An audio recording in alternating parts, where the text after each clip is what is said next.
Thierry Bénard, 57 ans, chasseur, barragiste dans le Morbihan, à Arzal. J'aimerais une France avec un président équitable, juste et qui respecte ses engagements.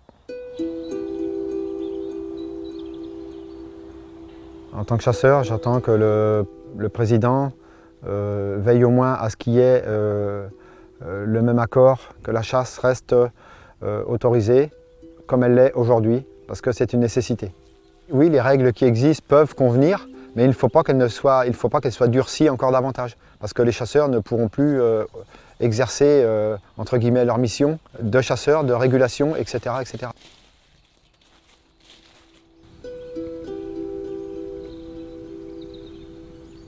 Vous voyez, quand ils commencent à piocher, eh bien, c'est pour se nourrir. S'il y a 10-15 sangliers, ils vont faire peut-être 3 à 5 trous chacun, même 7-8 trous. Et vous pouvez vous retrouver un matin avec une prairie complètement dévastée. Vous voyez, là, il y en a quelques-uns. Celui-ci est un peu plus profond, vous voyez. Ces trous-là datent de moins de 4 jours.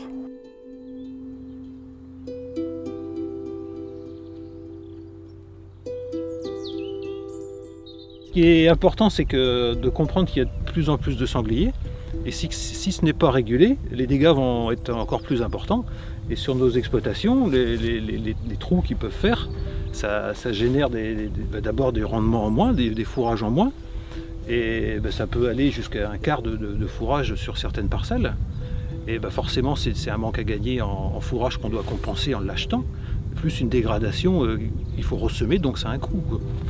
Donc ces espèces-là, heureusement que les chasseurs s'occupent de les réguler.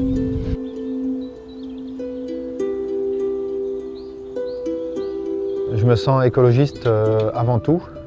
Il faut l'être. Avant d'être chasseur, il faut être aussi écologiste. Et en même temps, les écologistes devraient être un petit peu plus à l'écoute des chasseurs pour recenser par rapport aux différentes populations qui s'y trouvent, etc., etc. Le chasseur n'est pas là que pour prélever, pas que pour tuer, mais il est là aussi sur le terrain pour voir comment évolue l'environnement, la nature et chaque espèce concernée. On a l'impression, par rapport à beaucoup de gens dans le public, où on est mal perçu. Les gens ont quelque part aussi la crainte, la peur du chasseur. On a des armes, etc. C'est vrai que ça peut paraître dangereux, mais quand tout est mis en place pour que la sécurité soit au maximum respectée, eh bien, chacun a sa place dans l'environnement.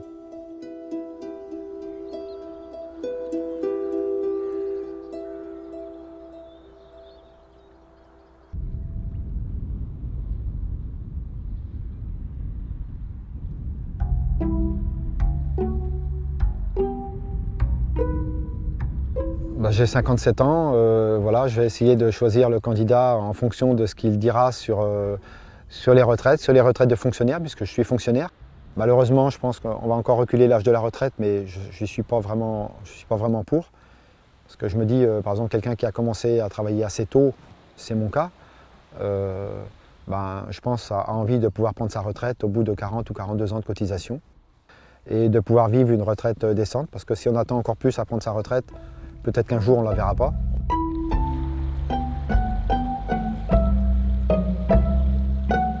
Je fais attention avec mon épouse, oui, on fait attention. On a toujours essayé de compter, toujours essayé un petit peu aussi de pouvoir mettre un peu d'argent de côté tous les mois si on peut, ou de le placer quelque part. D'avoir toujours, comme on dit, une poire pour la soif. Les gens qui se lèvent le matin pour aller travailler ne sont pas forcément récompensés, ne gagnent pas à hauteur de ce qu'ils devraient. Il faudrait qu'il y ait une meilleure reconnaissance du travail en général. Il fut un temps, on disait, si on travaille un peu plus, comme on dit certains gouvernements des fois, travailler un peu plus, gagner un peu plus, oui, mais on ne s'en est jamais trop aperçu jusque-là. Quand on a une famille, par exemple, d'élever sa famille, d'essayer de payer les études si les enfants font des études, etc., de les aider dans la vie, dans le démarrage, parce que c'est très compliqué. Pour les jeunes aujourd'hui qui sont primo-accédants ou qui doivent commencer à travailler et devoir se loger, même une simple location, ici, coûte quand même très cher aujourd'hui.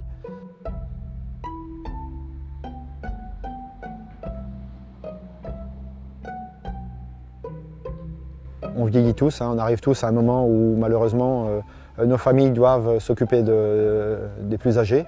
Eh bien, arrive un temps où il faut malheureusement aller dans l'EHPAD Et je trouve que les EHPAD en France, c'est devenu beaucoup trop cher. Mon père est allé en EHPAD et c'est beaucoup trop cher. Souvent à des prix injustifiés, sans détail, on ne sait pas, que ce soit public ou privé. L'EHPAD, c'est souvent aujourd'hui aux alentours d'un minimum de 3 000 € par mois.